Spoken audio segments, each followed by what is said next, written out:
All right, you guys, I'm gonna be so real with you. I gotta leave in like 10 minutes, but the speeder bike raid is finally, we got some final thoughts and announcement about it, I guess. The speeder bike pursuit raid info has dropped. Everything you know about Star Wars Galaxy of Heroes has changed with this raid. Holy shit. All right, so I'm gonna try and get to the meat potatoes of this, get this out to you guys as fast as possible because I really actually need to leave. But so they talk about their inspiration for this, which is, you've guessed it, the speeder bike scene. So basically, like, a lot of different stuff is happening with this raid. How units are defeated, how you earn points, a lot of different stuff. The game is completely different in this raid than how we're used to it outside of this. So units' basic and special abilities are different. No revives, no assists, no bonus moves. Uniques are altered to fit the raid. Interesting. So the characters are not going to be the characters that we're used to seeing in the game. So, okay. Things are going to look immediately different from the normal battle. Instead of protection and health, 4 different icons above their head. The icons are indicative to various ways the characters can be defeated in the raid. Once they start with a maximum value, abilities will remove stacks from that total. Once a stack type reaches 0, the character will be defeated. So basically, they're kind of having 4 different health bars, but the health bars work differently, and they're icons above their head, which is interesting. They're stacks. Interesting. Okay. 2 icons at the start of the battle. Players can only be defeated with 1 stack type, but they gain some additional icons throughout the battle that serve to increase their survivability. Interesting. So it's like they're changing the system of a health bar, basically. It's just they're stacks instead of a bar, which is interesting. Manipulate the difficulty, oncoming waves. You can dodge attacks. Okay, that's pretty cool. I wonder if this is going to be like you actually have to scroll the speeder bike. It's like a completely different game. Instead of it being like turn-based, like you have to move the bike along. That'd be super interesting. Imperial troopers, for example, may also use their stacks of evasion to deal additional stacks of damage to enemy characters. In addition, jam may be consumed by Ewoks to deal additional stacks of timber, or will be consumed to lower the difficulty of incoming wave. Interesting. So you can lower the difficulty in the raid. That's so interesting. This doesn't affect the next wave. Okay. Squad, the amount of jam present will defeat wave 1. Okay, this is so interesting. So this is the enemies: is the recruit, scout trooper, commander, and shadow scout. That's super cool. We saw that in the data mines earlier. So these are the abilities. Hot pursuit, remove 4 stacks of damage from target enemy. Okay. Repair 4 stacks of damage on self. Got it. Takes one of the following. So there's a bunch of different, it looks like there's a bunch of different stats under each. Is this all? Okay, these are all different abilities here. So this is still for the scout trooper recruit. So there's a bunch of different stats here. I don't have time to go through all of these. You can read them, but just different amounts of stacks to defeat these characters. When this becomes enraged, gain 50 speed, remove all stacks of evasion and jam from enemies. All abilities remove additional stacks of damage. This character becomes enraged and this ability off of cooldown.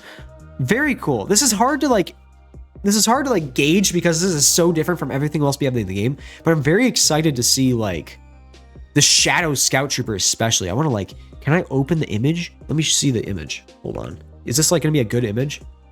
Let me see that. That's cool. It's a black Scout Trooper. You never would have guessed. That's pretty cool.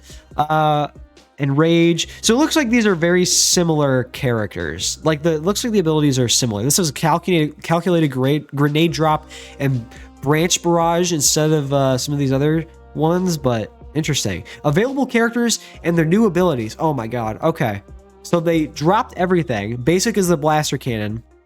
Evasive maneuvering. I'll get into. Okay, so there's a few different variations of specials. Some of them don't have a second special, and only Leia has the ultimate, which makes sense. Obviously, I mean, I can't really decipher any of that because it's brand new, but interesting. Let's see. Granted ability for the rebels, repair 2 stacks of damage. For Imperials, start the battle with 5 stacks of jam. They remove bonus stack of damage to target enemy.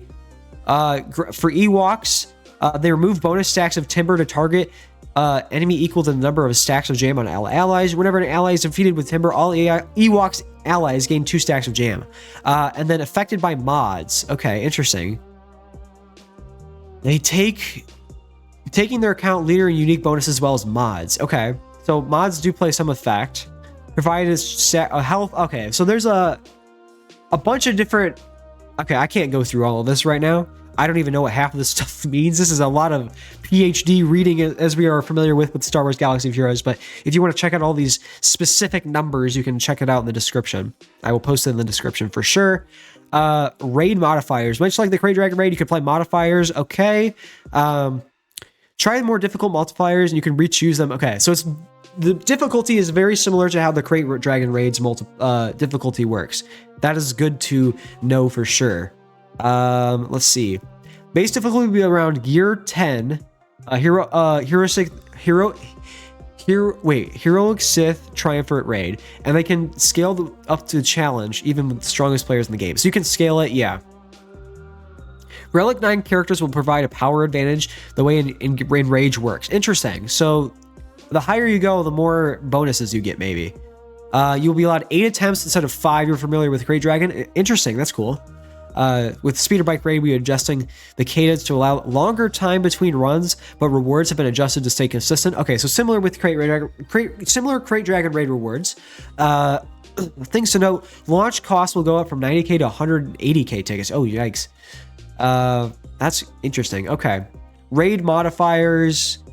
I mean, I don't have the time to go through this. Again, this is very specific things. If you want to go through this in the description, go for it.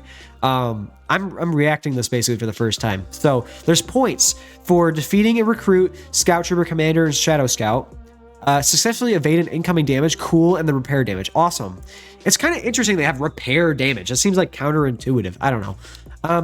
RNG is, let's see, increases stacks evasion, get maximum 40% incoming attack, both survivability. Okay, so it's sort of basically is what they're saying. Yeah, there's some RNG involved. Guild and personal tracks have been updated to reflect guild cadence. As stated before, Mark 3 will move from Crate Dragon Hunt to, yeah, new raid, Speeder Bike Raid, and with that we have increased Mark 2 and Mark. Okay, so in the Crate Dragon raid, you will have more Mark 1 and Mark 2 currency, but you won't get Mark 3. And then in the new raid, you'll get the same amount as you got in the Crate Dragon raid, but you'll also get Mark 3. Interesting. Okay, so there's the max numbers, I suppose. Awesome. Okay, I'm very excited to get more information about this.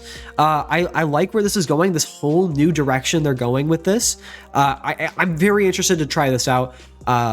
If you guys are interested, make sure you drop a like and subscribe to see some Endor Pursuit speeder bike gameplay. And I appreciate you guys watching. I hope you have a great rest of your day, and I'll see you in the next video.